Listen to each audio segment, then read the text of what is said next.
Okay, Bismillah. We stopped with, he said there is no time limit for the nifas.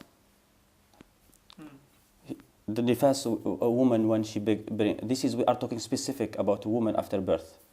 Okay. Yeah, so he said there is no, because he said that there is no time limit, neither maximum or minimum for menses. Now he says there is no time limit for minimum for the nifas, the blood of a woman after birth. So it can be just a second. That's what he says. If blood comes and go away, that means she is clean. He said, but the maximum, so the limit for the minimum, there is no limit. For the maximum is 7 days. That's what he says. For after birth? Yeah. Because the Maliki say 40 days. Even that says 40 days as well? Yeah. So he's the maximum is 7 days. Who said that? Ibn Hazm. Okay, well, let's see what he says.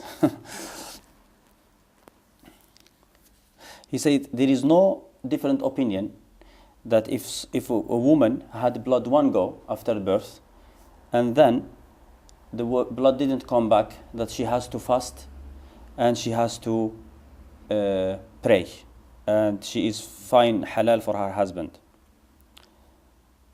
He says, Abu Yusuf said, if she had blood coming back within 14 days, that means she had, that is the blood of nifas. That is the blood. What do you call it? Postnatal bleeding. Okay. Muhammad ibn Hassan, he said, if the blood comes back within 15 days, that is blood of nifas. Meaning any prayer that she has done in between. Why it's important to know this? Like she has gave birth in the first day, and then she had blood. She became clean, and then within 40 days, she had blood again. Let's say she had the birth 10 days before Ramadan, and then on the last day of Ramadan, within 40 days, she had a blood again. According to Abu Yusuf, she didn't fast. She shouldn't have fasted because she was in blood. She was in menses. She was in, all this time she was in. So after Ramadan, she has to fast again. You understand? This is why we talk about this. It's not like just... So Ibn Hazm say, these hudud, these limits, Allah has not given permission for anybody to make it. So it's invalid. As the maximum of nifas, Malik said 60 days. Then he went back. And then Malik said, women know better. Then Shafi'i says 60 days. Abu Hanifa says maximum 40 days. And this is what the madhab of Malik, the followers of Malik, says. The madhab of Malik is 40 days. He says, as for those who say 60 days, we don't know any proof from anywhere. Those who say 40 days, they have mentioned narrations from Salama, but this narration is from Masar al-Azdiyah, she is unknown. Also, a narration from Umar, from Jabir al-Ja'fi, and he is a liar. He is a liar, and he never met him anyway. And a narration from A'id ibn Amr, that his wife saw the blood stopped within 20 days. She took a bath, and she went with him. So he hit her with his feet because she went to him on his bed. And he said, don't affect my religion until after 40 days. No, he's just tabi'i. A'id ibn Amr is tabi'i. He's tabi'i, one of these, what we call zahid, like doesn't care about much about, you know, these people who like live hard life and stuff.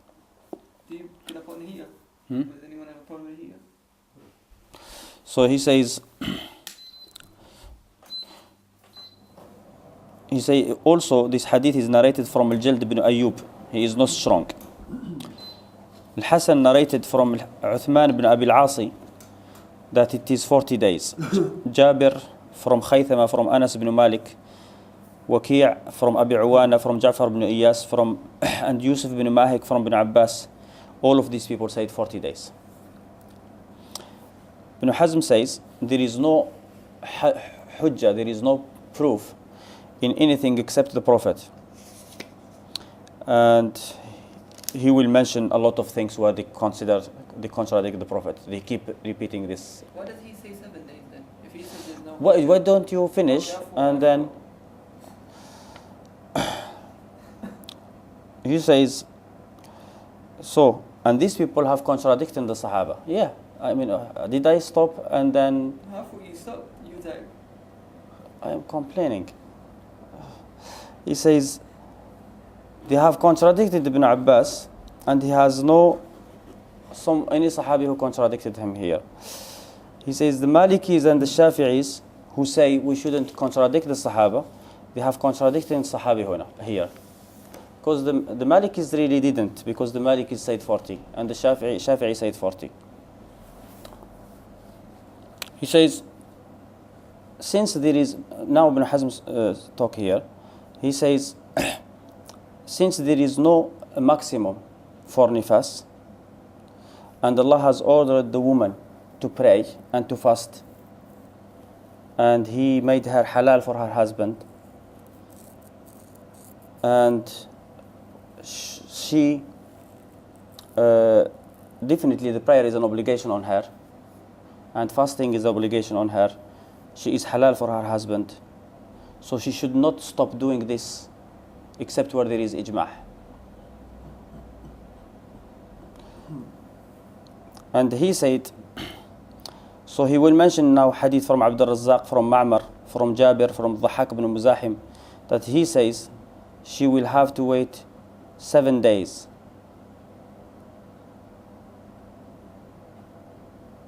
Or 14 night. Then she will have to do ghusl and pray. Sha'bi says she has to wait the maximum, but he never said what it is the maximum. Qatada said the same thing. Ibn Jurayj said the same thing. Ata and Qatada, they say the virgin woman, like the first birth, she has to wait like any woman of her house, like the woman of her family. She has to look up to the woman of her family, sisters or cousins, how long they wait. And this is what Sufyan Thawri says. And Awza'i narrated from people of Dimashq that if a woman give birth for a boy, 30 days. If it's a girl, 40 days.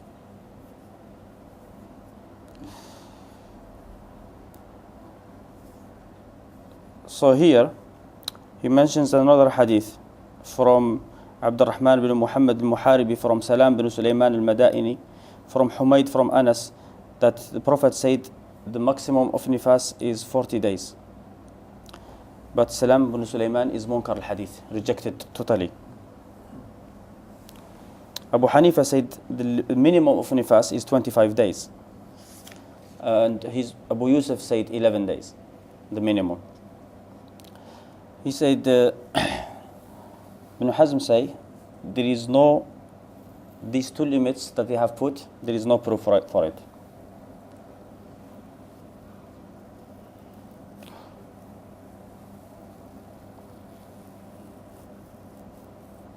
He says, then we have looked back at the matter and we changed our mind. He changed his mind. And he says that the nifas is same hayd. It's called hayd and nifas is hayd and hayd is nifas. And since there is no time limit for maximum or minimum for menses, then there is no time limit for the nifas. So he retracted it. Yes. 7 days. Yes. He doesn't say 7 days, he says the minimum. Just give him time and he will tell you what he wants. But what he said for the first time, 7 days. Yeah, he said 7 days. And He why would, did he pick that? he would, He went through everyone as evidence and then he reflected and thought, you know what, this is all wrong. Why am I putting a limit on it? And then he rejected it. yeah. So what happens is 7 days, he would have said, it is an obligation to pray. And he says something called ijma' aqal maqil, the ijma' of the lesser what have been said. But the truth is, this is what, there is no less that has been said is not 7 days. The maximum is not 7 days. So he will have no proof anyway, because not everybody is, there are some people who say that's what he knows, that probably 7 days the least. Yeah?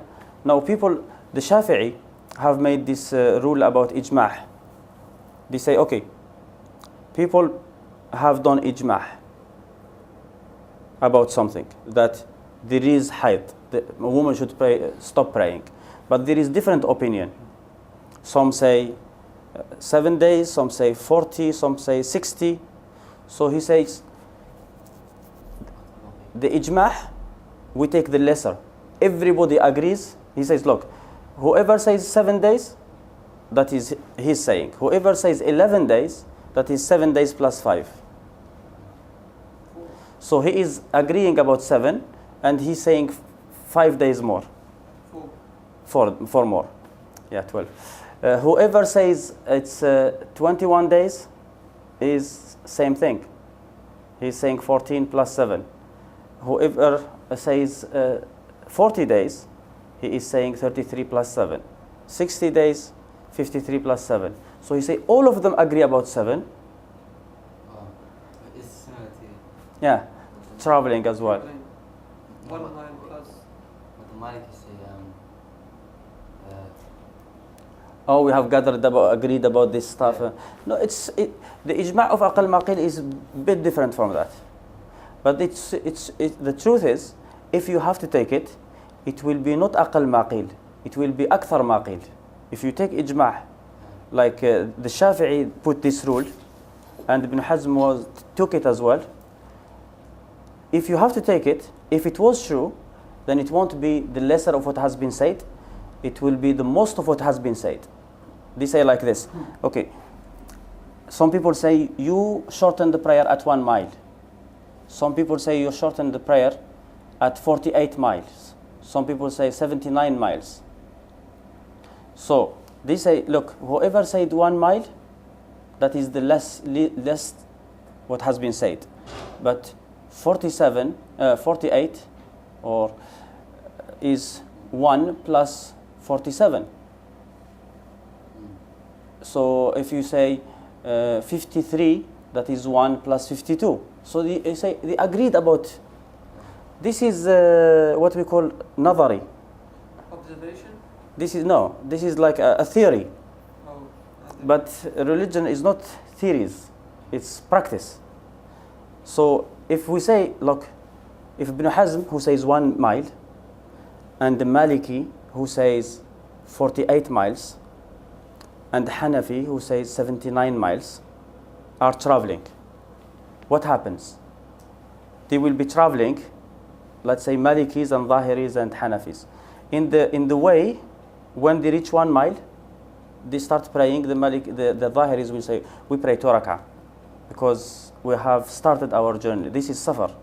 The others will pray 4 rak'ah. They move, they reach 48 miles. The Malikis and the Zahiris will pray 2 rak'ah. The Hanafis will say, we have not started this is not safar yet, so we are going to pray just full. And then when they reach the 79, they all pray. That is ijma'. So the ijma' is the maximum, is not the less. So if he had here, if he started as to say they all agree on 7. No, they all agree on 60. Because after 60, everybody will say, oh, definitely she has to pray. Before 60, everybody, they will have different opinions. And we are talking, can she pray or not? After 60 days, they all say, definitely after 60 days she has to pray. Before that, some people will say, no, she doesn't have to pray. But that is a rule derived from ijma', which is invalid, and that rule is invalid also. 269, he says, if a girl sees blood, black blood, then that is blood of menses. If it becomes colored until 17 days or less, then she can start praying. Yeah, he says that the blood of menses is black. Yes. So he says as soon as the blood changes color, she can pray. You know, the majority say the blood have to stop completely. Yeah, but because of this hadith da'if that he takes, that he says that if it changes the color, so it's finished. It's not the blood of menses. I mean, if it's not the blood of menses, then it's what? That it is vein. That's mean every woman. There is no. I don't think that woman normally the blood will continue black until the end. And this istihada, the blood of vein, like it was in the time of Prophet for 2-3 women, it happened to 2-3 women. According to his saying, that every woman, like after there is something called blood of hayd, of menses, and the blood of istihada. So that like this is for every woman. Like this is two different things that happens to.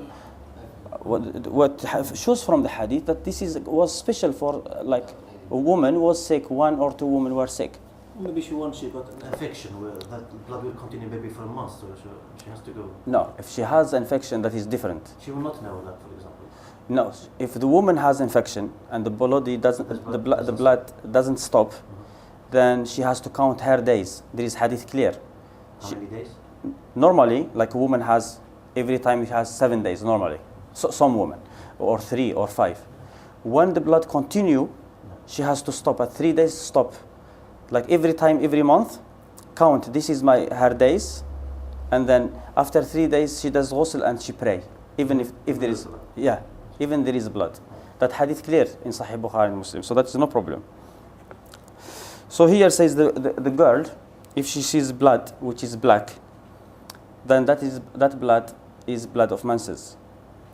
So as long if it stops, no, we are talking about a girl at the very beginning, at the first time, before she knows her period. So he says up to 7 days. If it does change the color, then it is blood of menses and she pray and normal. He says if it continues black, then she still have to pray after 17 days. He says within 17 days, as soon as the color black stops, she has to pray. But after 17 days, if the blood continue, she has to ignore it. You said this even has. So he's set another limit now. Yes. He changed his mind again. No, this is about a girl who has not have blood, so she doesn't know her time. A girl with So period. yes. So how is she? Let's say this woman had menses at the very beginning time, and with it she had the vein. Like she had menses started. This has nothing to do with afterbirth. No. Has he finished afterbirth? He has finished the birth. Now it's 269. He's talking about a girl who starts menses, her first menses, but then it continues. The blood starts as black, and then it continues. So is it? Now he says if it continuously like this, she has to count until 17 days. Within 17 days, if the blood changes the color, that is her menses stopped. But if after 17 days the color doesn't change, it's still black, then what he's saying, like she will not go forever not praying. Like menses is a period, not. So he say the maximum of 17 days. And then can you just go back to fast? After the one gets to fast, She to pray. Yeah, a woman after birth, she has blood. When it stops, it stops. When it stops, there is no blood at all, then she can pray. That's all. Is he going to talk about the other stuff with the different colours that take place? Like the other stuff, you know, when the blood stops and then other stuff takes place. What blood? You know, like they say the white stuff or yellow stuff, we discussed it before. Yeah, we said that is what Ibn Hazm says. If the color stops, you look at the blood, the black blood Yeah. only.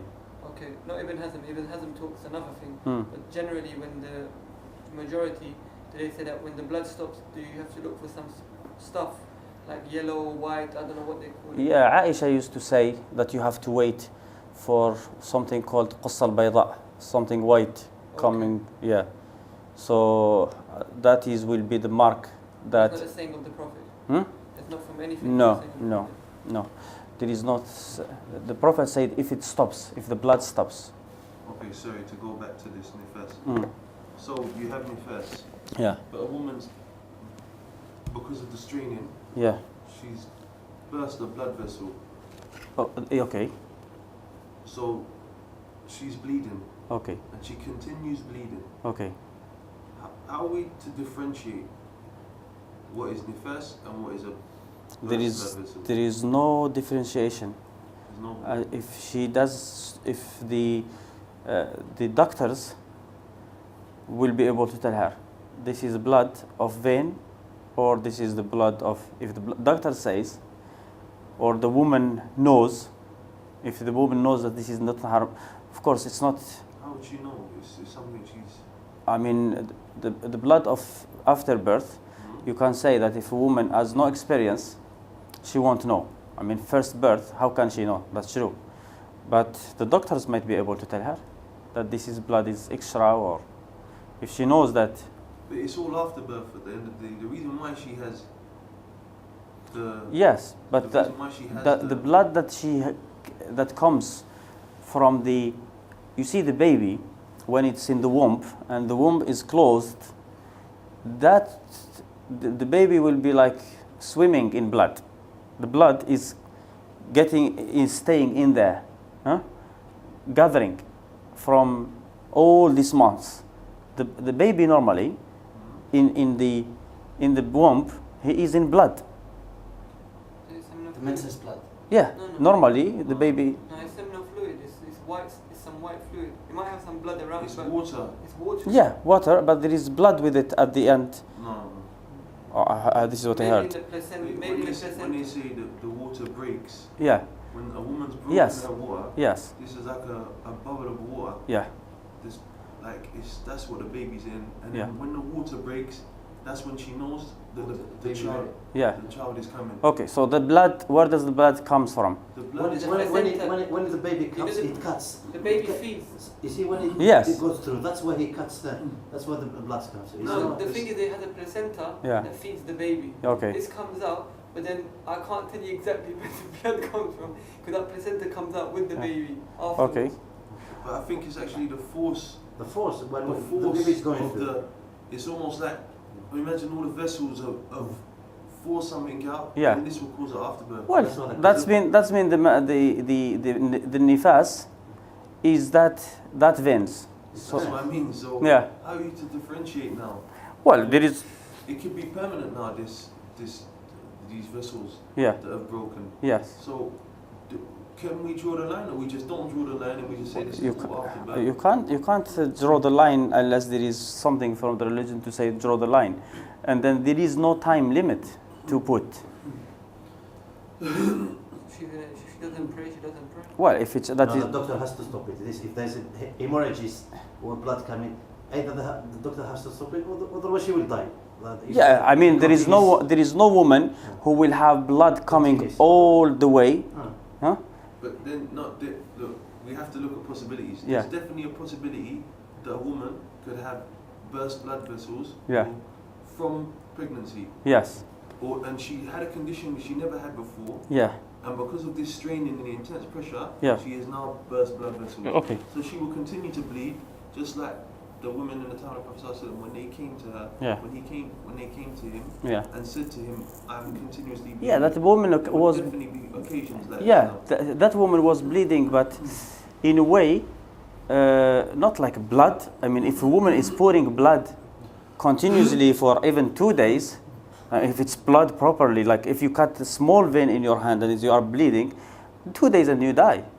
I mean, that you can't think that this woman, like, she was bleeding. I mean, she had. It's blood vessels. Yeah. But what my point is Yeah. that if a woman has this condition now, Yeah. after the birth, now, okay, we have to differentiate. Is the bleeding from burst blood vessels after the nifas, after her pregnancy, is it from burst blood vessels? If it is, then this is impossible to differentiate, because this is due to the pregnancy. Yes. So that means it's going to be continuous, and that means she does not pray. Yes. If it's not, If the nifas is already vessels blood, that is something different for nifas, and she has to wait until all the blood stops.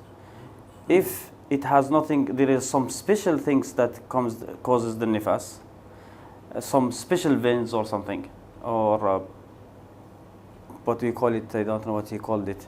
Postnatal. Yeah, I know postnatal, but there is like some stop place, placenta or whatever, Yeah. that cause. So if the doctor says this is not the nifas, this is something else, just in at the time of birth something happened that caused another blood to which normally doesn't happen to other women. So that will not be the nifas, and she has to.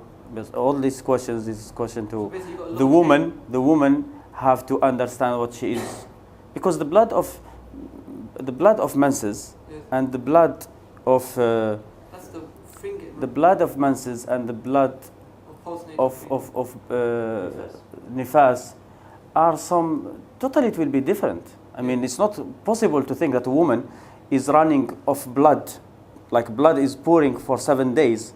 This woman will die. No, because the egg, when it's menses, the egg's ripping through the outline of her Yeah. inside, which is then causing the blood to come out. Now, when we say postnatal, what is causing that? There's no egg.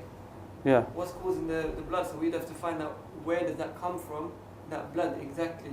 Because not the same blood. It's not from the walls of her thing. It's from something you'd have to read about. Yeah, that is definitely something that the doctors have to talk about. The woman. Yeah. And this is why you find the Prophet the Prophet used to refer women to Women. themselves. Like when they say how we clean ourselves, how can he know how they clean themselves? Subhanallah. He will tell her, clean yourself. When he told her, clean yourself, she said, how? He said, clean yourself. Like, how can he know how she cleaned herself? She can know. So that's all. Clean her yourself, refer to your period, and that's all. And if you make a mistake, you make a mistake. She has to know her period. If she has done a mistake, then that's all.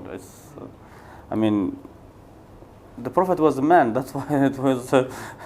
So it was a bit.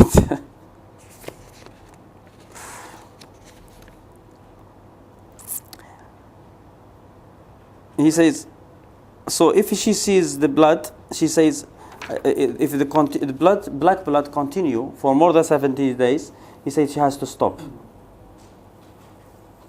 And we mentioned before what Ibn Hazm of course says. He says they have to do ghusl for istihada, like she has to do ghusl for every prayer or delay. And we mentioned all these hadith are invalid. Actually, the madhab here is the madhab of Malik, who says that the blood of the vein has no hukum whatsoever. It's nothing. Like the blood of the madhab differ. Like Ibn Hazm and Abu Hanifa and Shafi'i and Ahmed bin Hanbal, they use this weak hadith that some of them say do wudu for every prayer. Some of them say you do ghusl for Dhuhr and Asr together. Some of them say do ghusl for every prayer. All these hadith are invalid. Yes, what about the blood of when like a woman lose her virginity? Sometimes it takes 2 or 3 days where she's bleeding, what It has no حكم. it's not her. She has to wash and pray. Just pray and ignore the blood. Ignore. That is not menses and this is not nifas. So this is the case, like maybe the blood is 2 or 3 days, but she has to wash it. There's nothing to do with that.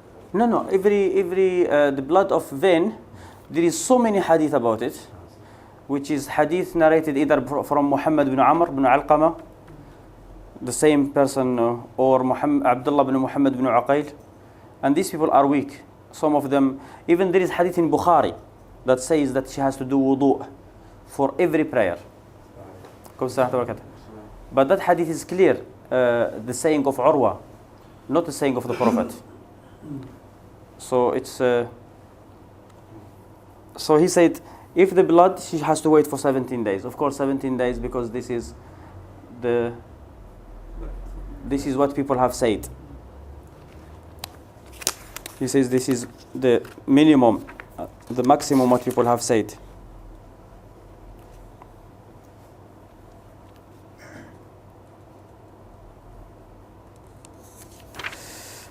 He says the proof for that the Prophet said that the menses is black blood, known. And we said again, this hadith is the Muhammad ibn Amr, and it is da'if. And he says also the hadith of the Prophet as proof, if the menses starts, leave the prayer. If the menses stops, then do ghusl and pray. This is what the Prophet used to talk to women. If the blood starts, if the blood of menses starts, alhamdulillah, leave the prayer. If the blood of menses stops, then wash and do your prayer. Like, ignore the other blood. Now, if someone asks, how I differentiate, this is not matters of, it's like asking, the Prophet, he says, slaughter a sheep, not a cow. Then you ask him, what is the difference between, what is the sheep, how can I know a sheep from a cow? You understand? You go to the people who sell the sheep and the cow and ask them. They will tell you what sheep and cow. You understand? If you don't know, then that's fine. If you don't know, try to learn. I think this is how. I just want to ask a question. In Arabic language, when it says that the blood stopped, if we don't go by what Aisha said necessarily about the white stuff, whatever she calls it, what about if she's remnants of blood remaining inside, like not leaking out, but remnants left around? Would that still be considered in the Arabic language? I'm just trying to find out, as still bleeding, or is that stopped? How can you know that blood have stopped until it comes out? No, I'm saying if, for example, like I don't know how I can. Yeah, but it's still in her. Down a tube, It's still her in her body until it comes out of her body. So if you drink,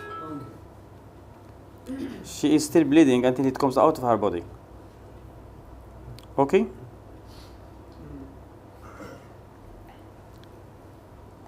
So he mentions this hadith and he says that the Prophet told actually the woman that wait according to your time. Wait as much as your menses used to be. And then do ghusl and pray. That's mean for the woman who her blood is continuous. The woman who can't differentiate between the menses and her blood, he says, wait for the period that you used to. So Jesus has to, here actually, it's an order from the Prophet for the woman to do ijtihad, to try her best to find out. Because some women are not, all the women are not the same. Some people might know, some people might not.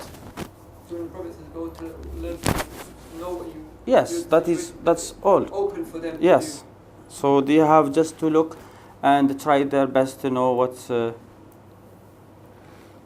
Because it changes even with the woman when she's young, when she got the first baby, maybe when second baby, with the age as well. So it's not this permanent like when she used to have it when she was 20 years, when she will be 40. So it's all. Women are So they just have to try to their best and know. And like today, I think doctors and these midwives and they will know, definitely. In hospitals, a woman she goes to hospital and these midwives, they have so much experience.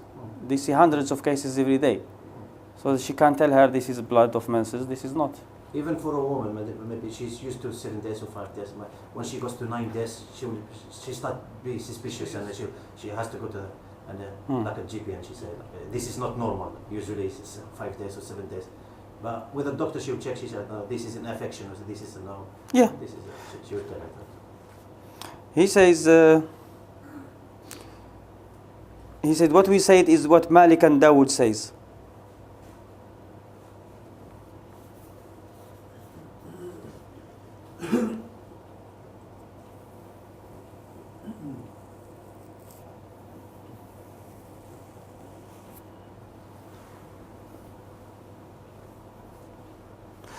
He says for the woman that has no, he says that is where the Prophet told the woman to wait for a period. That is a woman who knows her period. He says for the one who has she has only started blood started only for first time, but she can't make difference between the blood and the menses. He says that Allah ordered her to pray, so it's an obligation for her to pray. She should not leave that prayer for doubts. So he said she will wait for 17 days, that is, and then so we have to put limit for that. After that, she has to go back to start praying even if the blood doesn't stop. You understand the argument? But to say it's 17 days, I mean, where you got that from? He says what we said is Malik and Dawood said the same thing. Awza'i said she has to put for herself,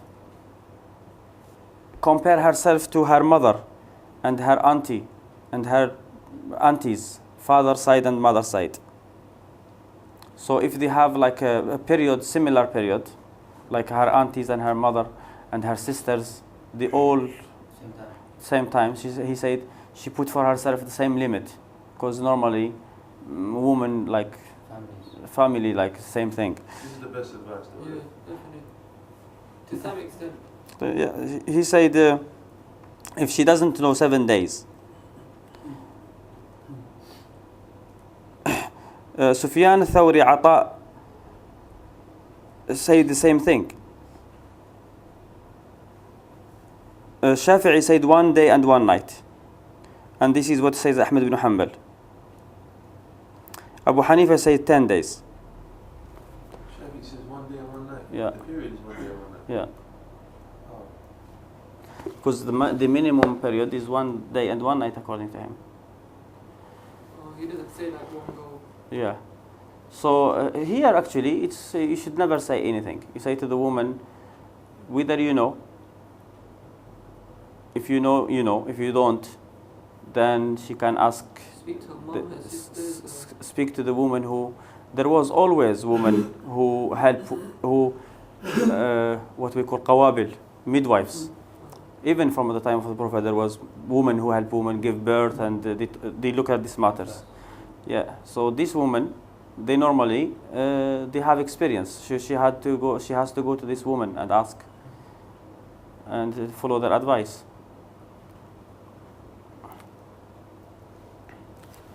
Because if the religion didn't put limit, that's mean it left it for the people to decide. To, like, if someone comes and man says, is this madhi or wadi or whatever, you understand? Someone doesn't know, he read the religion, but it's not question of religion. Religion tells you what to do in certain cases, and then it's for you to find out what is it. You understand? What this is and what this is. You understand? There should quite a few women in there talking. And then Yeah. they don't know more about the issue. He says, as for when we say that if the blood stops, she must do ghusl for 2 prayers. He narrates here hadith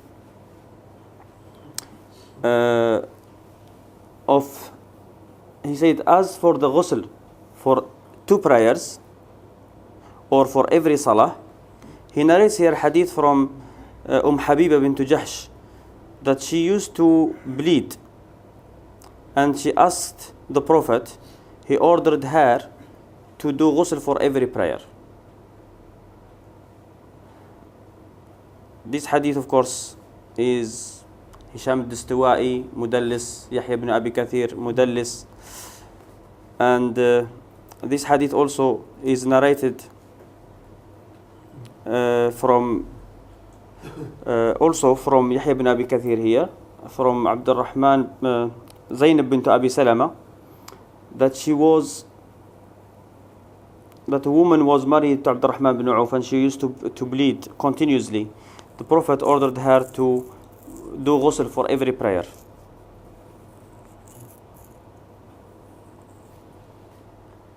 This hadith is, you can see that there is no wording from the Prophet. On top of that is Yahya ibn Abi Kathir, and he is Mudallis. This is the best hadith regarding this matter, and it is weak. The other hadith are he narrates here Muhammad bin Ishaq from Zuhri, from Urwa bin Zubayr, from Habiba, that she had continuous blood. The Prophet ordered her to do ghusl for every prayer. That is Muhammad bin Ishaq, and Muhammad bin Ishaq is weak and mudallis. And then he narrates here a hadith from Suhail bin Abi Salih, from Zuhri, from Urwa bin Zubayr, from Asma bint Umais, that someone came to the Prophet and said that she has continuous blood. Then the Prophet told her she should do ghusl for Dhuhr and Asr together, and Maghrib and Isha together, and she should do ghusl for Fajr, and in between that she has to do wudu only. This is Suhail bin Abi Salih. Suhail bin Abi Salih, and it's not only Suhail bin Abi Salih, is from Wahb ibn Baqiyya, from on the way as well. And Wahb ibn Baqiyya, according to him, he is weak. He is one of the weakest weak. But he says here that is all ahadith sahiha. Well, the thing is, the hadith of Yahya ibn Abi Kathir, according to his understanding, it's sahih, because Yahya ibn Abi Kathir, he doesn't know that he is mudallis. According to the hadith of Muhammad bin Ishaq, he takes Muhammad bin Ishaq as trustworthy. Even though Muhammad bin Ishaq hadith are so weird. The hadith of Muhammad bin Ishaq, I mean, everybody accepts that he sometimes brings some hadith, and Ibn Hazm himself, like occasionally, he will come across hadith of Muhammad bin Ishaq, and he say, this hadith is Muhammad bin Ishaq has made mistake. You understand? صاحب السيرة وعليكم السلام وبركاته محمد بن إسحاق it's 6:15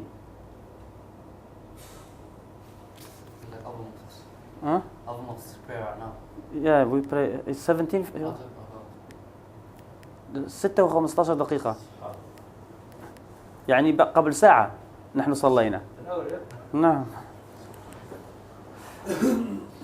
so as for the hadith of Suhail bin Abi Salih, Suhail bin Abi Salih, Muslim narrates from him. 6:15 الآن 7:15.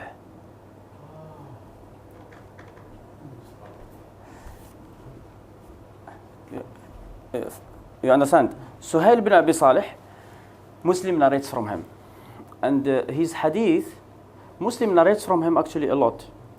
He is the one who said she has to do ghusl for Dhuhr and Asr together. And according to Bukhari, doesn't narrate from him except with mutaba'a, backup. By himself, he doesn't take his hadith if he's alone. The majority take his hadith. But this Suhail bin Abi Salih narrates hadith that are so weird.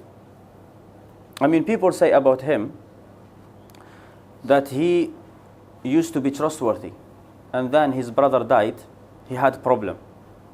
Like he was so shocked that he lost his memory, he got sick.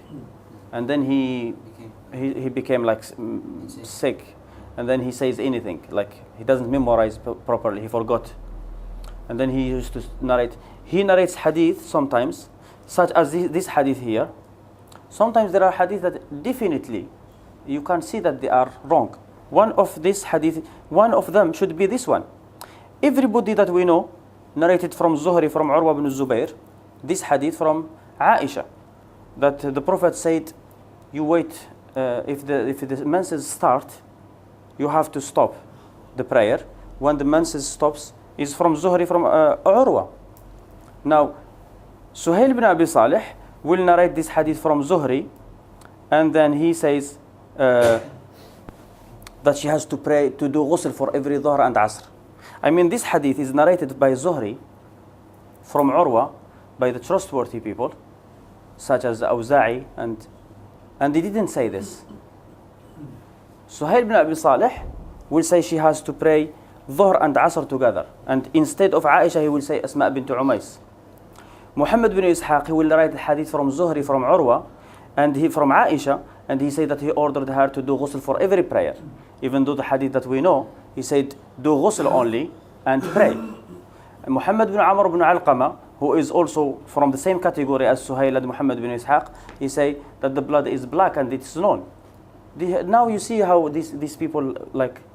So this Suhail bin Abi Salih narrated the hadith from the isnad or condition of Muslim, and he says that the child of zina, child of illegitimate child, is the worst of the three. Suhail bin Abi Salih narrated with isnad that there is everybody trustworthy in the isnad. He said that the Prophet said, from Abu Hurairah, from the Prophet, that the Prophet said that the child, illegitimate child, is worth the worst of the three. Like he and his father and his mother, who are criminals, his father and mother, he is the worst. What has he done? I mean, there are some Sahaba who are like that.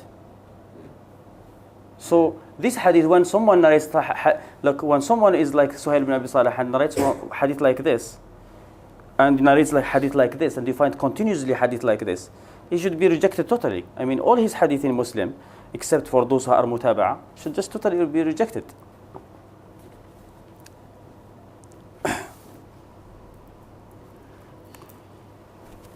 So the ghusl, about doing ghusl and stuff, even though many people narrated it,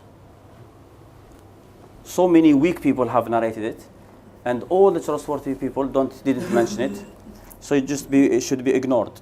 So when there is blood after the menses, there is no hukum for it. Just the woman should pray. And he narrates here some from the Sahaba that Aisha said Habiba used to pray, to do ghusl for every prayer.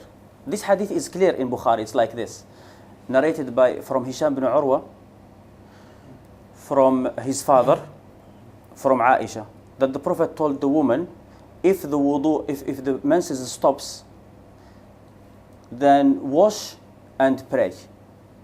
And then he says, then Fatima bint Abi Hubaysh used to do ghusl for every prayer. You understand? So that is what she chose to do. The Prophet didn't tell her wash for every prayer. He said wash the blood and pray. Then she used to pray to do ghusl for every prayer. That is her choice. It's not from in the hadith or her understanding.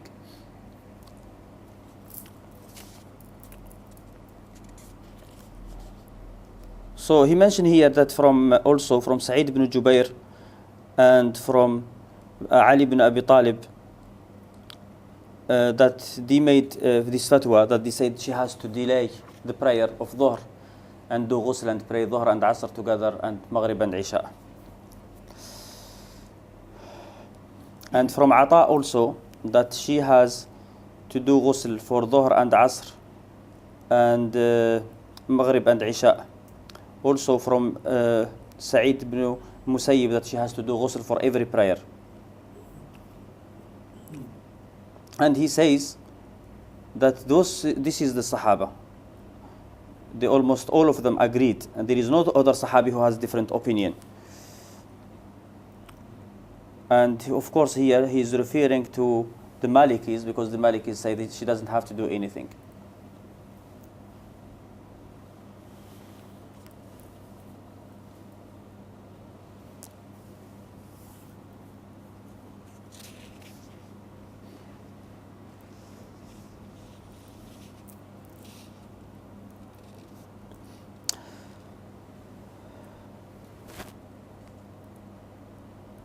And he said some Malikis said that the woman has to wait 3 days if her hayd is 12 days or less.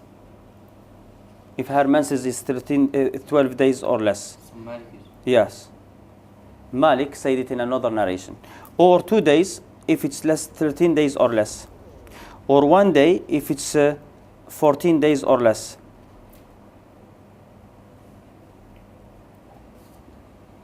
And some of his followers says that Asma bint Murshid came to the Prophet and asked him that her menses have changed. He says, and he said, she said after she become clean, 3 days, and then it comes again.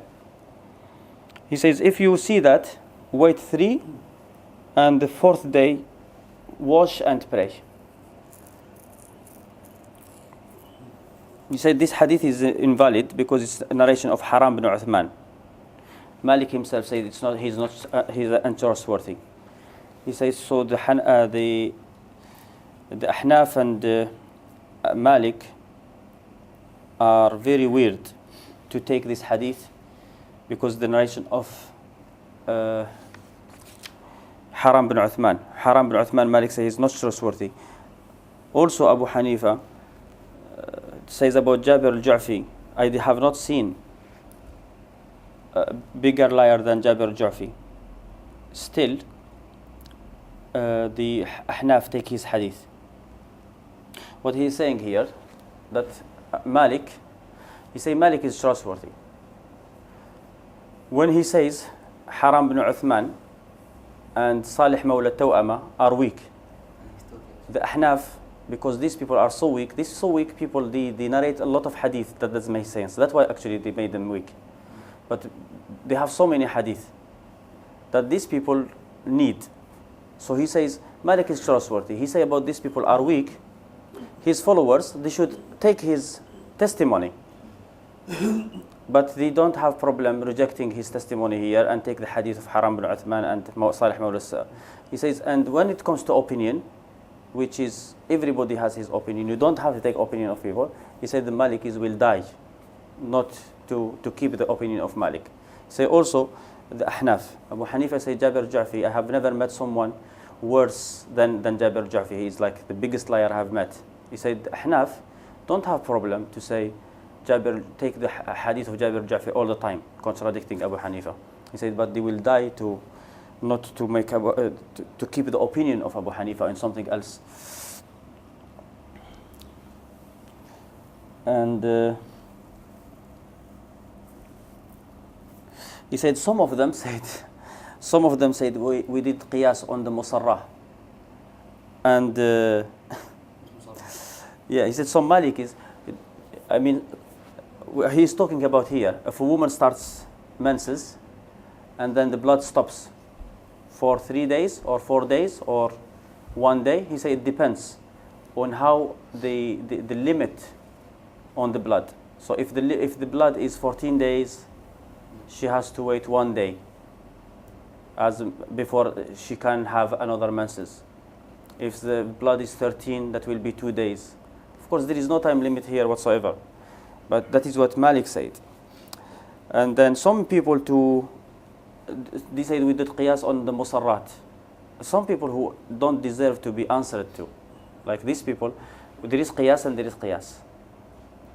To do qiyas on menses on the musarrat or on the some of them say Allah has given Thamud 3 days time limit. You know Thamud, when they disobeyed Allah, He gave them 3 days time limit. So some people said 3 days time limits. People, they were asked, why do you give her 3 times? He said Allah has given Thamud 3 days time limit before He destroyed them. He said this is a mockery. It's more likely to be a mockery than to be a religion. The musarrat, you know what? They do this, yeah? They do, yeah. Oh, we find this a lot. This is how they apostate as well. If the apostate leaves Islam, they have 3 days. Is that where they get it from? I'm just wondering. Yeah, probably they will mention anything that's 3 days.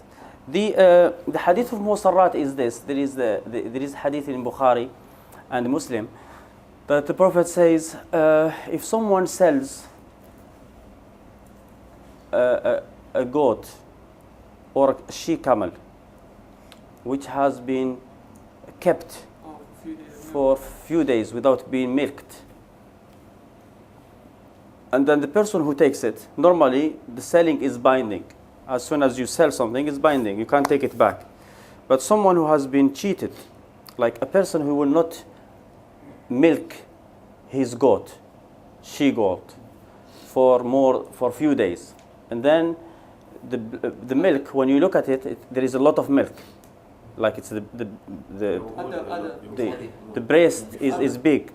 So when you go to the market, the person will think that this is the milk of one day, so he will buy it for a higher rate. When he takes it home, he milk it and then he wait and then there is no milk. So the Prophet has given in this case 3 days. 3 days to turn it back. Whether he will get his money back, but he has to give with the goat a sa', what we call sa' of dates. So they have done qiyas on this. So, but this is specifically to the goat and the she-camel? The she-camel and the goat. What about the cow? No. Okay. About the cow. I'm saying to you so it's just for those two alone? Yes, and you have to pay a sa' of dates. Probably for the milk that you took. Yes. Whatever you took from the animal. Yes. So regarding other products? No, other products, if you are cheated, then the sale is invalid anyway. As soon as you discover that you have been cheated, you can return the product. And if the person doesn't show, he knows that his product has defection, but he doesn't tell you. Yeah. And then you take it when you discover it, because there is no time limit in there. Okay, there's no time limit now. No, as long as you can prove, or you know that the person, when he sold you the goods, it had the defection. It didn't happen to you in your place. No. I'm going to give you an example. A scenario that happened to me. Sorry to set straight. Someone sold me a car. Yeah. And they told me there was damage on the car, and they said this is the damage on the car. Yeah. They said all it will cost is this much to repair. Yeah. Okay. So they specified how much it will cost to repair, and Yeah. they specified the damage on the car. No. When I took the car, so I was driving it, I told them I was going to only use it for a couple of months because I wanted to drive it around and do whatever I was going to do with it. I changed my mind and I decided to keep the car. After now, when I went to repair the car because I had to MOT it, the car had extensive damage, not just what he said. Okay. But it was what he said, but it wasn't as simple as that. It was more. It was damage to different areas as well. Yeah. So then when I went back to him after about 3-4 months. Yeah. And I said to him, what you said was not what it was. It's more than that. So either I want my money back, or you have to give me the difference of what you specifically said it was. No, at first I said to him, wherever you got the quote from, for the amount of money that it was to repair, take me to that man and make him fix it like what you said. He couldn't get hold of him, and it just turned into a long thing. So then I said, okay, then well, give me my money back, or you pay the difference. Yeah. And he was arguing with me. And then The question of if he sells you a car which is damaged, you have to understand one thing. It's not question of to tell you, oh, there is now sometimes some defections are things that you can't see. The car was there for you to inspect. It was enough. I mean, when he sold you the car, he didn't tell you this car is new, that it has came from the house right now. I have used it, and when you use the car, there is problems with the car when you use it. So if he has let you to look at it, that means he has done everything that correctly. Like, this is the car in front of you. Look, it's not new. The fact that he says it will cost this much, or this is not part of the contract. As long as you know how much, what is the damage, You understand? I didn't know the damage. That's the Well, point. that he, is- told me, he told me what the damage was. Yes, but you had the car the car, and you can see damage. You can't specify what is the damage anyway. I mean, damage can be anything. You understand? The car was running for a long time. What I'm saying to you is it was in a crash. Yes, When I looked at it, I was concerned. yes. He said, no, don't worry about it. It's only the bumper. Hmm. Because I've been to the garage. He said, he's telling me, I've been to the garage. But anyone is, as soon as I took the car to the garage, Hmm. the people said, this car is damaged. It's under the chassis. They knew instantly. Yeah. So I went back to him and said, I don't know how you could tell me that it was this much damage when clearly it's that. I didn't bother check it because of what he said. Okay. Do you understand? Like, otherwise, I would have checked it and said, if someone sells me a car, obviously I'm going to check it. Yeah. But if it's a friend of mine who's a brother as well, and I believe he's sincere, then definitely I'm going to take his Yeah. word for it. What he did is bad. I mean, what he did to lie if he knew what was He happening. said he didn't know. Yeah. I don't understand how he could not know. Yeah. Because there was damage on the door, but because I didn't look at it. Yeah. Because it was just, he was selling me a car, he said, "Here, take it, you Yeah. don't have to give me the money."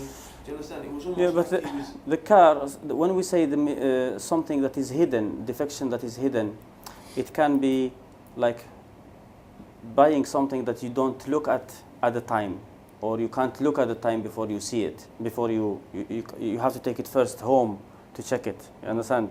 Let's say someone is buying, they used to buy slaves or something. You can't check them at home in the street. So there are stuff that you can't check instantly. But the car was there in front of you. If he lied, that is a bad thing what he has done. But the fact that a car was available to you to inspect, and he said that there is some damage with it, but there is some extended damage. Now he will say, I didn't know about that. And the car, the damage could have happened after you bought it anyway. No, After. there's no way it could have happened. It's the same damage. Okay. If he did lie, does the hukum change? The contract Lied. invalid if he lied. If he tells you, okay, I lied, Well, if he says that he lied and there was damage in it, then the transaction is invalid. You bought it for a condition. I bought it with a condition that it is this way. You understand? But sometime what you have to look at, you gave him, he was your, what we call, you made him wakil, your representative. You are supposed to look at the matter.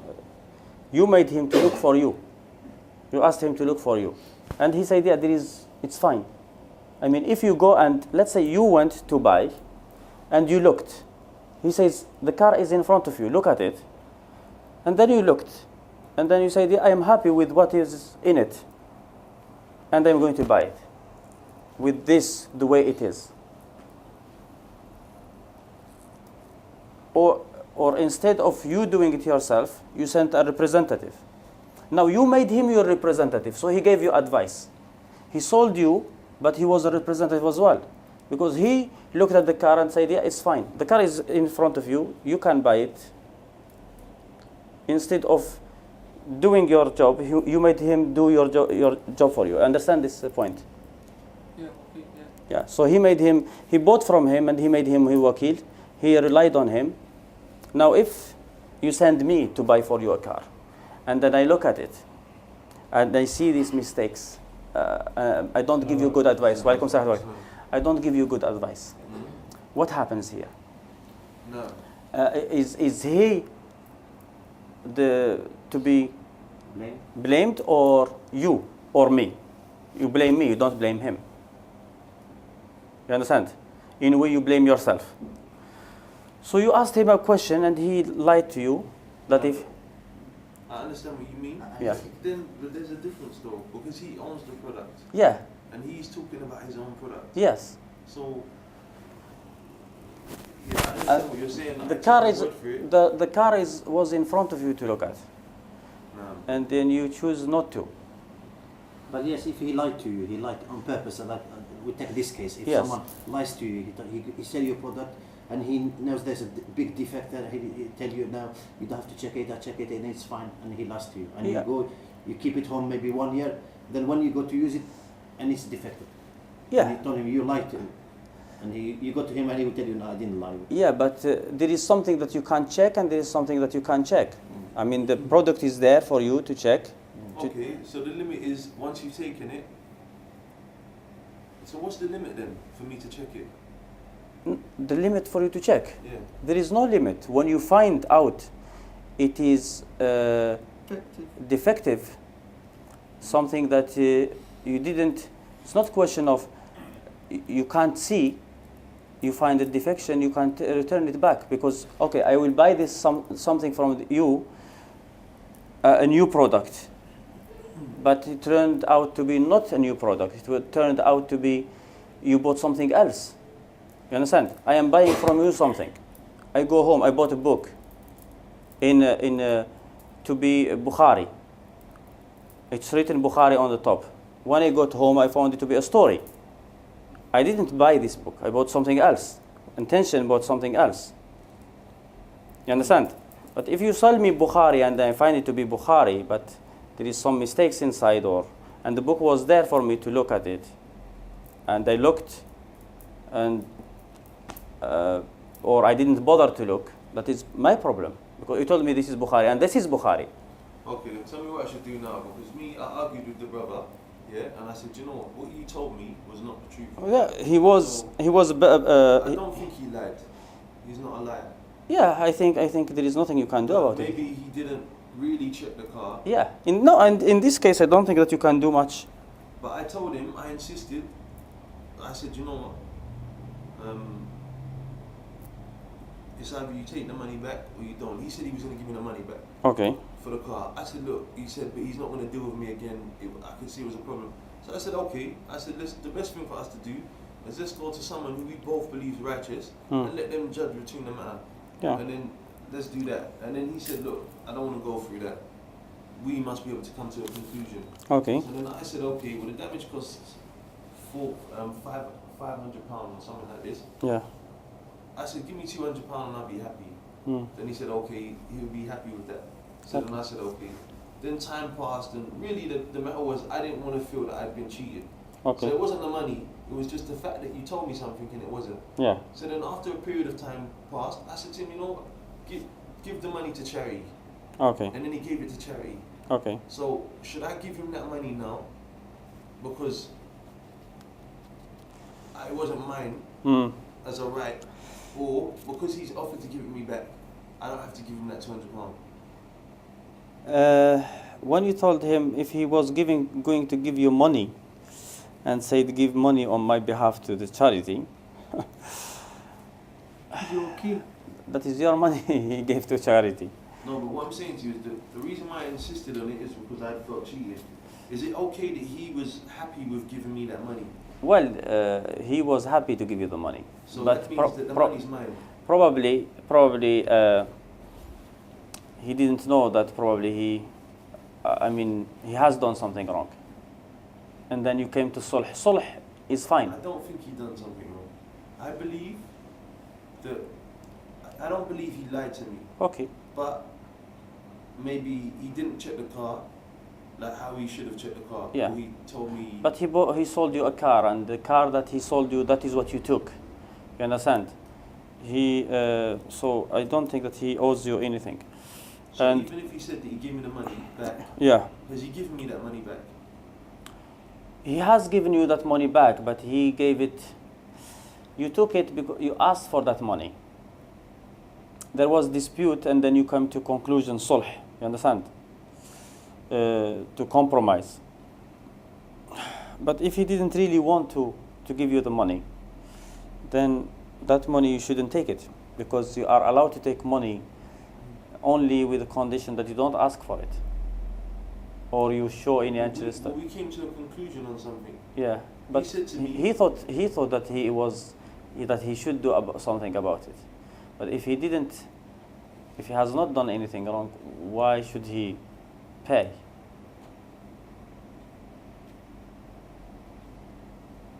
So even though we came to a conclusion, Yeah, if someone comes to a conclusion, he thinks that he has done something wrong, and then he thinks that he has to pay for it. It's not like he didn't give it with happiness. no, it's not it's not a case of he thought he done something wrong. Mm. I said to him that what you said is not what it is. Yeah. You understand? And I'm not happy. And I believe, do you understand, this is an injustice on me. Mm. Do you understand? So, you know, and we argued, and then he said, you know what, just give me the car back. He said it out of anger though. He said, give me the car back and I'm going to take your money and I'm not going to deal with you again. And then I said, look, I don't want to go to this extent.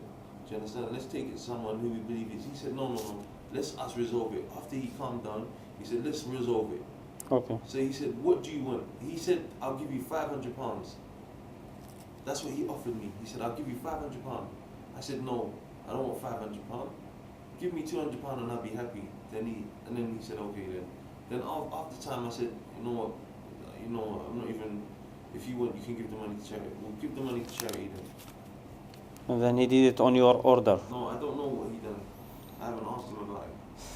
Yeah, just you should not tell him. I don't think in this case here you can't tell him to give money to charity, or I don't think he owes you anything.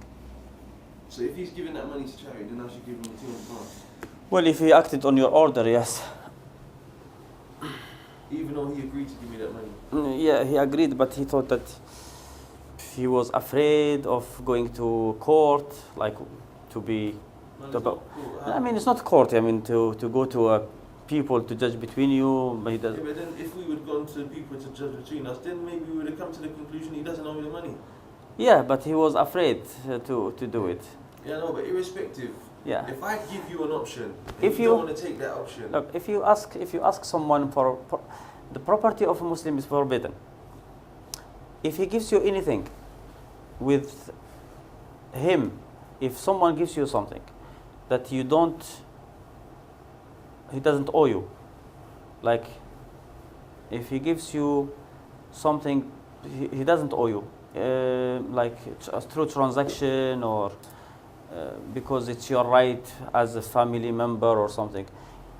If he gives you anything and he is not happy to give it to you, then you shouldn't take it, because his property is forbidden for you, except with the right things, through the right ways. Right way is that he gives you a gift. Right way is that you take it through dealing. that's what I'm saying. I can say that I consider it as a gift then. Well, it wasn't a gift. Why? The gift is something that someone gives you with happy to give you. Yeah, but after that we repaired. It was. No, he was look, Umar ibn Khattab asked he said the Prophet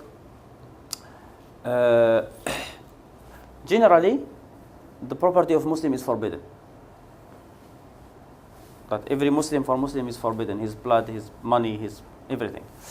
Now, so it is forbidden for you. So even if he gives you a gift normally, it should be haram if it was no dalil. Now, Umar ibn Khattab said the Prophet used to give me some stuff, like giving him properties for doing some business for the Muslims. And he said, until one day he gave me something. And then I told him, give it to someone who needed more than me. Then he said, whatever is given to you from this property, you are not, وَأَنْتَ غَيْرُ مُسْتَشْرِفِ اللَّهِ, you are not looking at it. Like you are not trying. غير مستشرف, istishraf is this. Istishraf in Arabic language is to like look, you understand? So if I go to someone and he has a nice clothes and they say, oh, they are so beautiful, I like to have something like this, and they say, take it. Generally, it's haram if someone take it, anything, you have to take it. The Prophet said to Umar, if something is given to you, you have to take it. So it is an obligation to take what's given to you, but with condition. وَأَنْتَ غَيْرُ مُسْتَشْرِفِ اللَّهِ, you are not looking at it. Like, you understand? Now you come and start, oh, this is beautiful, and then you tell me, take it. I can't take it. That is a different matter here. There is a hadith ضعيف that says, لا يحل مال امرئ مسلم, the property of Muslim is not halal إلا عن طيب نفس, except from his On desire. own like happiness, happy to give it away. So there is another hadith weak that says, whoever is taken with the sword of shyness is haram. Like someone is shy and then you go to him and ask him and he give it to you but he doesn't want to. These two hadith are da'if. But these two hadith, their meaning is that hadith. The same meaning. So if someone gives you something but he want to, or through, let's say, a transaction, business, you sell him something, he doesn't want to. But that is halal. I understand. Okay, so let's say I offer him the money back and I say, here, take this money. And if he says, no, I don't want it, Yeah. that's finish. You gave him and then he decided no. I mean, this is, now he gave it to you. Now he gave it to you with, you don't have to go to his heart and see if he likes it or not. Khalas, sorry to stray from the subject. But we finished the books of menses. Yeah, alhamdulillah. Where, Message was short anyway. The next is the fitra. what's this? Fitra is, the fitra is this. Bismillah, 270. He says siwak is mustahab. Siwak is mustahab. It's not an obligation. If it's possible to do it every prayer, is better than plucking of the armpits.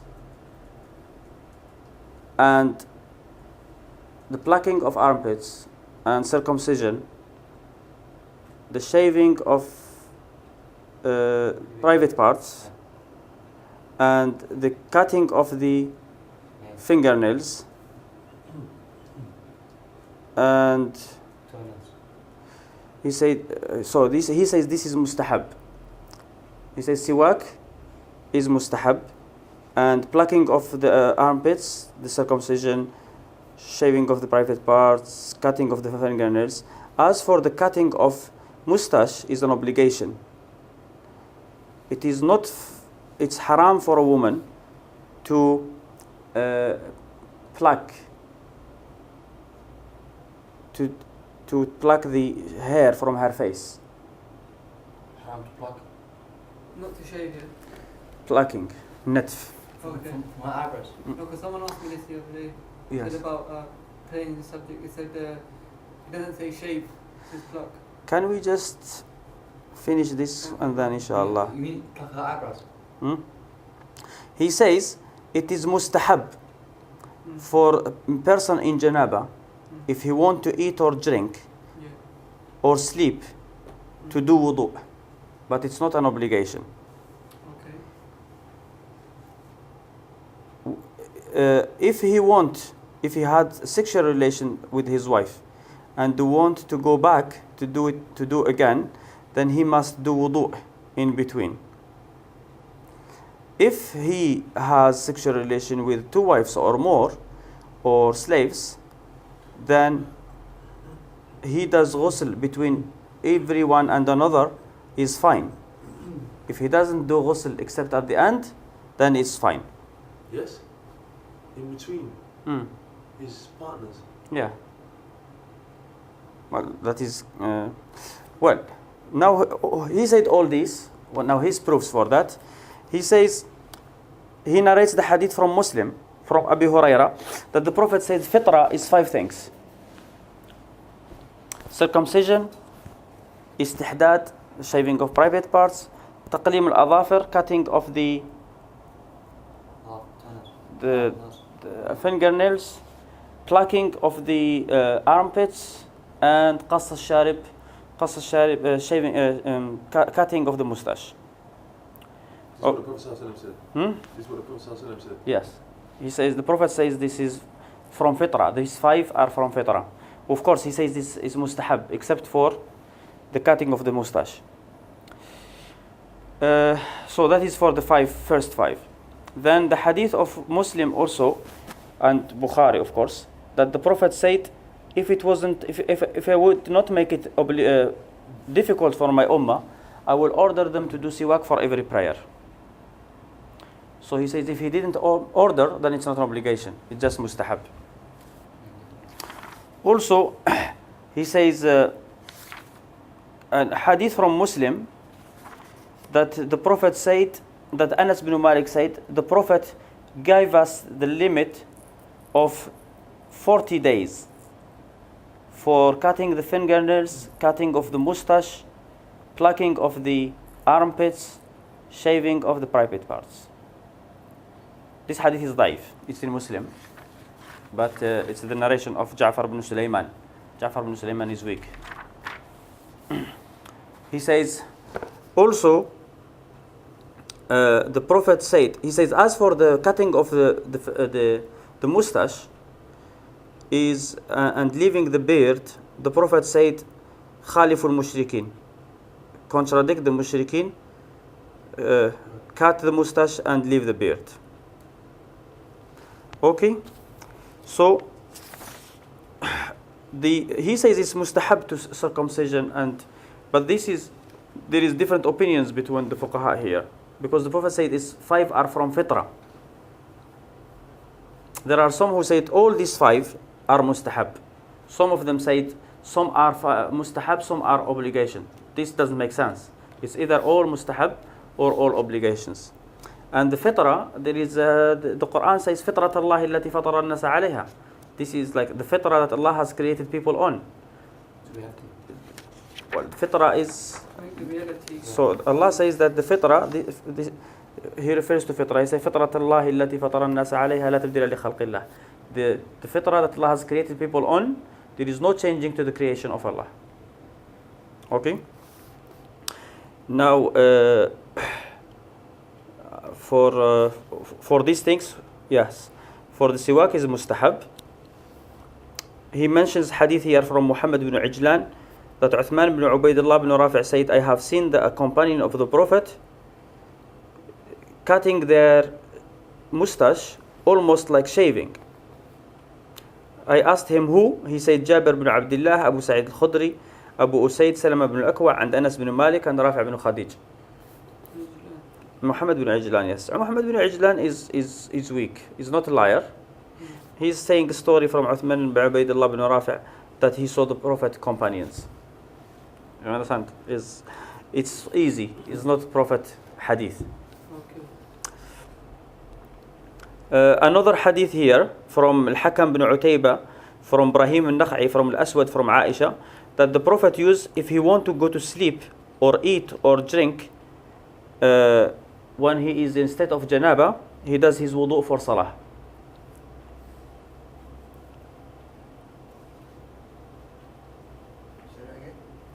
There is hadith from Aisha that the Prophet, if he want to sleep or eat or drink while he is in state of janaba, he used to do wudu for salah. This hadith is the narration of Al-Hakam bin Utayba. He is mudallis anyway. However, there is another hadith from Zuhri, from Abu Salama bin Abd al-Rahman, from Aisha, that the Prophet was, when he is in state of janaba, if he want to sleep, he will do wudu. If he want to eat or drink, wash his hands. Nothing about praying there, because the other one said pray. No. This is about sleeping. I see, okay. They say when you pray, you have to do ghusl. But if someone is in state of janaba, he must do wudu before he go to sleep. Because doing wudu before you go to sleep, it's an obligation on all cases. And the hadith of Aisha, which is in Bukhari, confirms that. There is only one hadith that says Aisha said that the Prophet, when he want to sleep sometime, when he is state of janaba, he will go to sleep without touching water. That hadith is the narration of Abu Ishaq Sabi'i. And Abu Ishaq Sabi'i and from Sufyan Thawri. And some narrators didn't mention it that way. Some narrators, like Zuhair bin Muawiyah, narrated it in a different way. He said that he didn't used to do, he used to do wudu. Sufyan al-Thawri said no. Okay, he's talking about this actually. So I will. He said also, he narrates here hadith from Sufyan al-Thawri, from Abu Ishaq Sabi'i, from Al-Aswad ibn Yazid, from Aisha, that the Prophet used to sleep in state of janaba without touching water.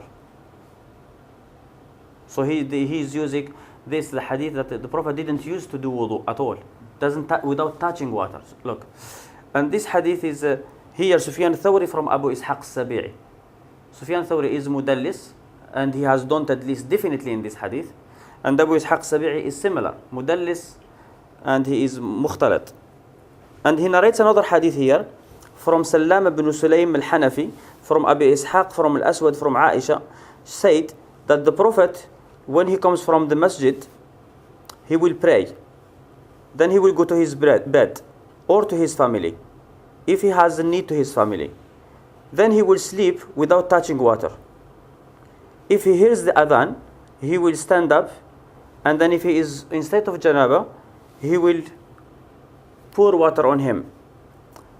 If he has no janaba, he will do wudu and pray, and then go out to the masjid.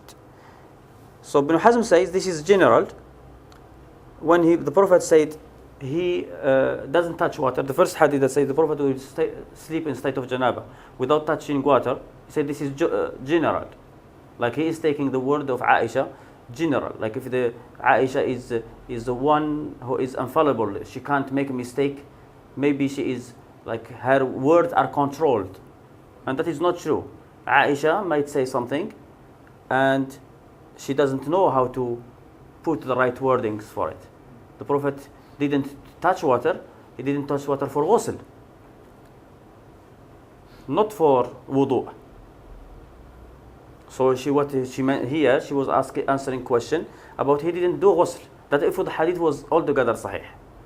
And the hadith, if you look at it, general, all of it, the narrations, that is exactly what it shows. Because she say, in the longest version of the hadith, this is just a resume, she says that he does wudu and he doesn't touch water to do ghusl. And he says here, whoever says that Sufyan Thawri has done mistake here, then he is the mistaken. That's what he says. He says because this is just claim. No, this is Sufyan Thawri is mistaken in this, because the Sufyan Thawri being trustworthy, we have to remember that he is mudallis. Zuhair ibn Muawiyah contradicted him, and Zuhair ibn Muawiyah from Abi Ishaq Sabi'i is weak, because he narrated his hadith after Abu Ishaq Sabi'i became old. He said, فَإِنْ قِيلَ, if someone says Zuhair ibn Muawiyah contradicted him, then the answer is Sufyan is better than Zuhair. He said, but we take what Zuhair ibn Muawiyah has said and what Sufyan have said. So this one is not negating this one. It's definitely is negating this one, because the one says he didn't do ghusl and the other one said he did ghusl, and it's the same hadith from the same chain of narration. So he says that Aisha, when she says that he didn't used to do it, like the Prophet used to sleep without doing ghusl. You understand? So this is continuous. What does he do with the hadith which is clear, sahih, not on this isna? In Bukhari, that Aisha says if the Prophet will go to sleep, he will do wudu if he is in state of janaba. I don't know. He says, well, he doesn't mention it anyway here. So I don't know what he would say about that. But the hadith from Aisha is clear that the Prophet, when he wants to sleep on state of janaba, he will do wudu and then go to sleep. That shows that the hadith, why did the Prophet does wudu even though in state of janaba? Well, the Prophet said that if someone goes to sleep, he must do wudu and then sleep. So where did you say that? The hadith of Bara ibn Azib in Bukhari. If someone goes to wudu to sleep, he should do wudu. Now anybody will understand, will say, oh, it is okay, you do wudu but what if you are in state of janaba? You still do wudu. Normally it doesn't make sense. But this is exactly what the Prophet was applying that hadith, nothing else. When you say it doesn't make sense, we've already established that making wudu, you could do wudu after you've had janaba, or you're in janaba, and then after that you do ghusl. Yeah. And you don't have to make wudu. Yeah. Because you've already done wudu. You have done wudu already. That's what I am saying. That's mean question of people of this is wudu and this is janaba. If the Prophet said do wudu, you do wudu. So some people will say, he told you to do wudu to be sleeping on tahara, but now you have janaba, so what doesn't make sense? No, it does make sense, and this is exactly what the Prophet was doing. He did the wudu, he ordered people to do wudu, and he did wudu while in state of janaba, and he went to sleep. So it does not. Clarifies. Why does you do wudu? Why do you do wudu? If you do wudu because you need to go to sleep on state of tahir, on tahara, but you are not tahir anyway. But this is all this hadith. Like when you think about them, just you follow the hadith. Just also, he said this hadith from Aisha that he used to do this continuously. That is, of course, this hadith is, we said it's weak, and the hadith sahih is continuously doing wudu. And then he narrates a hadith from Abi Rafi' that the Prophet used to go on to his wives, one after the other one, and then he does wudu with every woman, after every time he comes from a woman. And that's sahih. That hadith sahih. And there are other hadith that the Prophet used, like this hadith is not like continuous.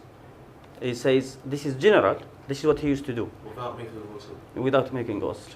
And no, the hadith that says continuously, like he will do ghusl every time. But there are some hadith, in some occasions, that he says he did ghusl afterwards. So that is the general, he will do ghusl after everyone.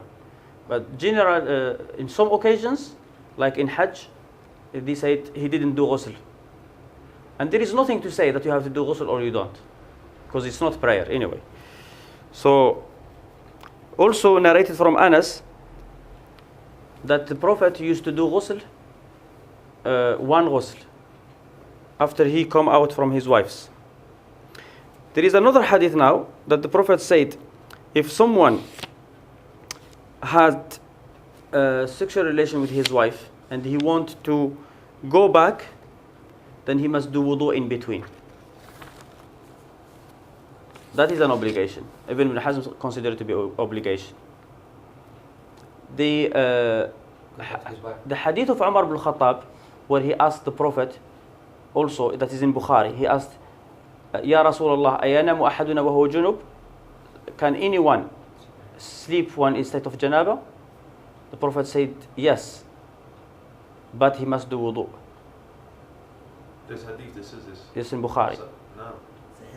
Yes, sahih. In Ibn Hibban say he does wudu if he want to. That is weak. Who asked him this? Umar al-Khattab. So the ghusl, doing wudu in state of janaba, when a person go to sleep, whether he is state of janaba or not, he must do wudu anyway.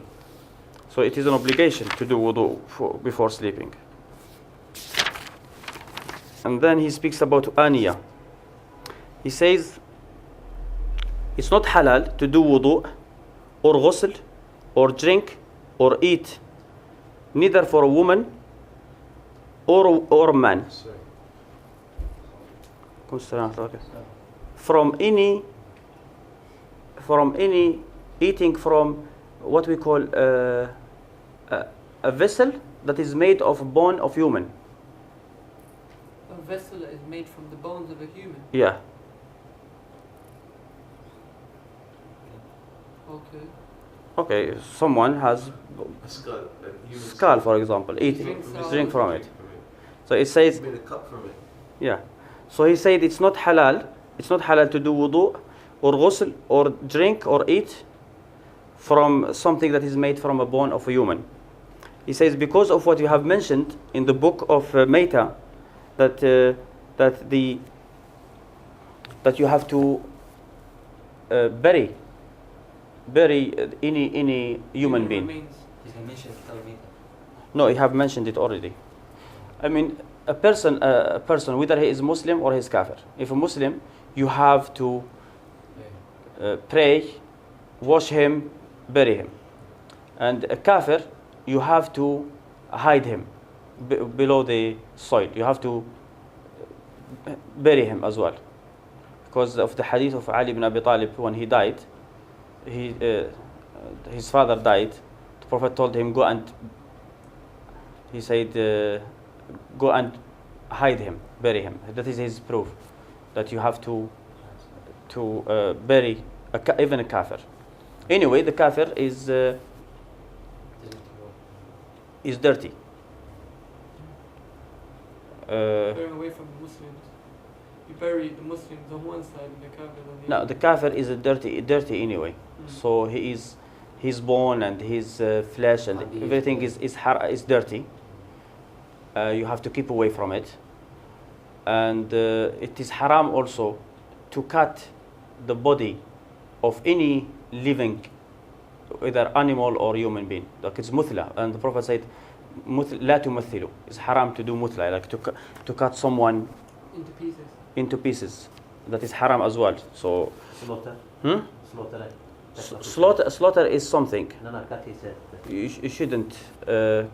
You shouldn't separate the head. Just kill him and finish. Abdullah bin Zubayr. Huh? They cut into pieces. Yes, that was not the Prophet who caught him into pieces. That Yeah. was Hajjaj bin Yeah. Yusuf. I'm talking about didn't they know the ayah? Didn't they know? Oh, you think that What did they kill? someone who kills Abdullah bin Zubayr in Mecca, he will care about? Yeah, he might care really. Hajjaj bin Yusuf, yeah. Well, Hussein. Yeah, I mean, these people, what they care about? I mean, someone who does that. So he says, because of what we have mentioned, that burying the kafir is an obligation, and it is haram to cut pieces of the body. So the autopsy be haram. Hmm? Autopsy. No autopsy, just checking how he died. No, they usually. Checking how he died, it will be not necessary really. Yeah. Cutting the body of a Muslim to check how he died, it's not necessary. He says also you can't eat from a vessel that is made out of the bones of a pig. That is because of what you have mentioned, that it is najis. Of course, the najis, the Quran says, أو لحم خنزير فإنه رجس, or the flesh of a swine, because it is rijs. So rijs here goes back to the pig, not for the meat. So what about tanning it? Tanning the leather? Leather only. Yeah, Pig, yeah. but it's najis. It is najis, and the dead meat is najis. No, but I'm saying to you the skin of it. Yeah, and the skin of the dead meat, the dead animal, the Which dead. has not been slaughtered. Yes, All that is najis too. it's najis. No, So you but can't that use doesn't it. change the fact that if it's najis and it became halal, under what terms did it become halal? What? The pig, Yeah. the skin of the pig. Yeah. Look, the hadith says every skin will become tahir if it has been tanned. Every skin. Well, the hadith, أيما إهاب, every skin. So the pig wouldn't be Yeah. exception. Some people says, no, there is opinions that the pig can be tanned, and it's not like agreed. They say you can. However, how you tan it, for example, how to touch the pig, to tan you understand? Touching the blood of pig and the meat with your bare hand is Make a kafir do it. is haram.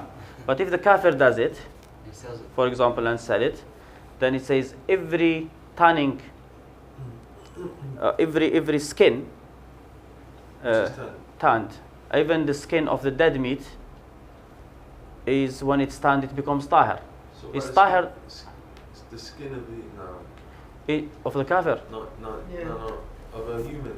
Yeah, you can't, Yeah, no, because you have to bury it. because it is, and it is it's muthla. definitely- It is Yeah. muthla as well. If But someone else done the if someone else done it, the kafir skinned another kafir, and he had his skin. yeah, if we find the kafir, we should bury him anyway. Alright. So the any part of a kafir, you should just bury it.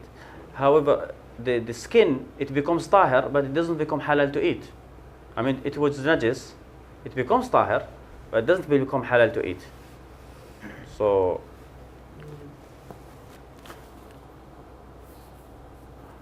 also, he says also, you can't eat or drink or wash from a vessel made of the skin of a dead meat, a dead animal, and before it's tanned. Neither in a vessel that is made out of gold or silver.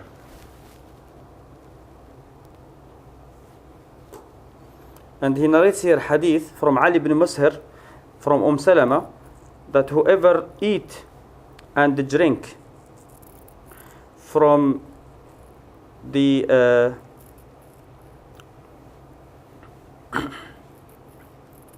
whoever eat or drink from the silver or gold, then he will be drinking from hellfire. This hadith is narrated by Muslim, and only Ali ibn Mushir have said this. Everybody who narrated this hadith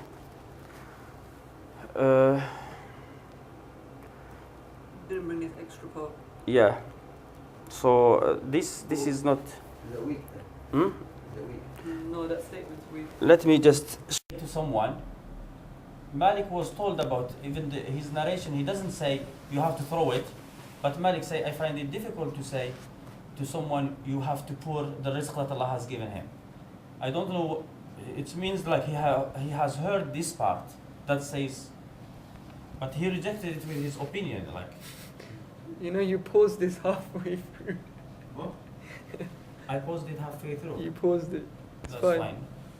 You have to know. Because it was on pause, record pause. So that means he pressed it when he's lifting it up, when he's being fidgetive.